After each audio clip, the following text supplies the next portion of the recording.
Sickening. That is the word I kept hearing this week from sexual assault survivors who felt they were being ignored by the majority in the United States Senate.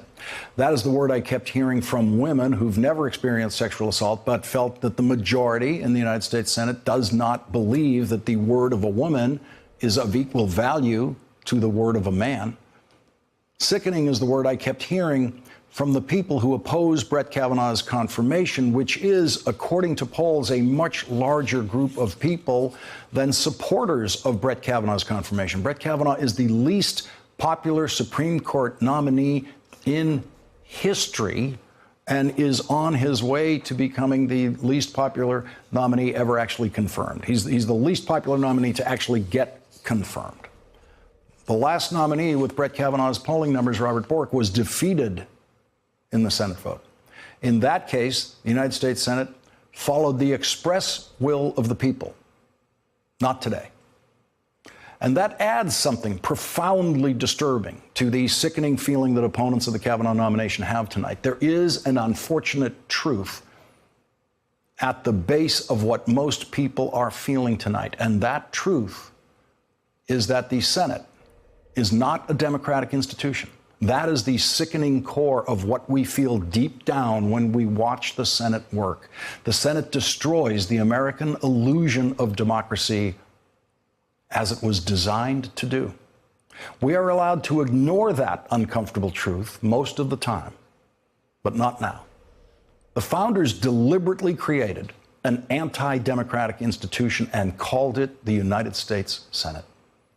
That was not the founders' only anti-democratic design. The founders did not believe in democracy. They experimented with it. They did not allow most people to be voters. Their experiment in democracy was to only allow voting among men, white men. That group of white Republican men you saw sitting in the Senate Judiciary Committee was the Founding Fathers' idea of what democracy was supposed to look like. That's what senators were supposed to look like, and that's what voters were supposed to look like. Most adults would not be allowed to vote in the founders' design, most of them. No women were ever supposed to be allowed to vote according to the Founding Fathers. That's why there were no founding mothers. No black people were ever supposed to be allowed to vote, because slaves were never supposed to be allowed to vote. No uneducated people, no poor people.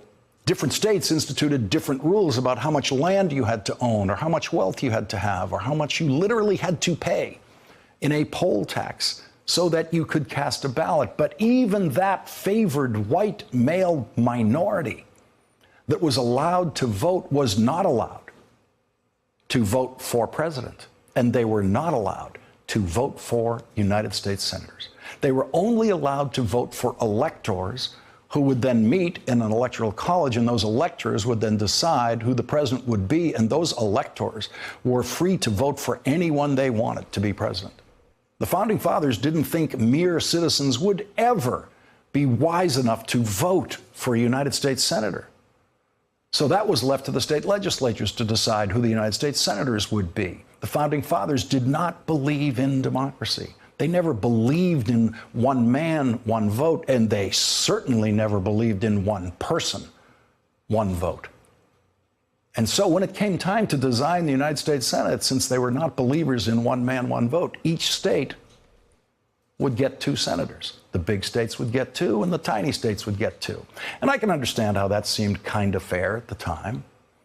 But they never dreamed that there would one day be a state called California with a population almost the size of England, and that Delaware would become even smaller in relative size to what it was then compared to the big states when it was a founding member of the United States of America.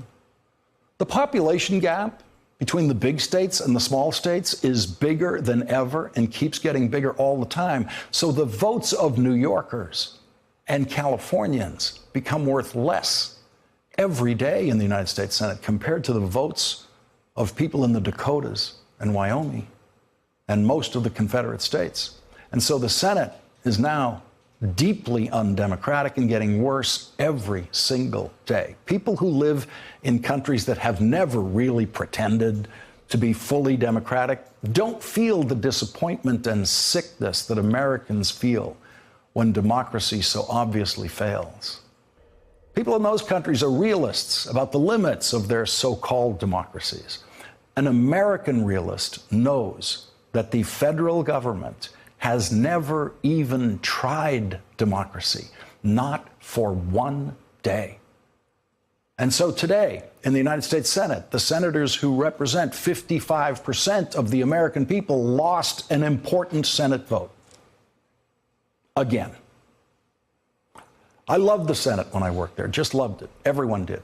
And everyone was proud to work there. Like everyone else in the Senate, I looked down on the unruly and unsophisticated House of Representatives with its gerrymandered districts. But after my first few years working in the Senate, it was slowly dawning on me that the Senate was an unfixable crime against democracy. And that is truly sickening. That is at the base of what people are feeling today. You live in a country where the founders believed you would never be smart enough to vote directly for a United States senator. And they were wrong about that. They were wrong about a lot. But it does mean that you have to work much harder in this country if you really do believe in democracy.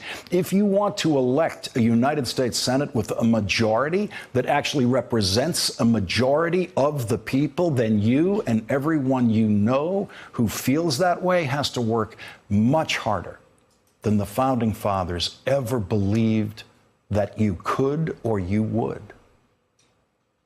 And that means that every election matters, whether it's a midterm election or a presidential election year. And it means, most importantly, in every state, that every vote matters. The vote for United States Senate that the Founding Fathers never wanted you to have.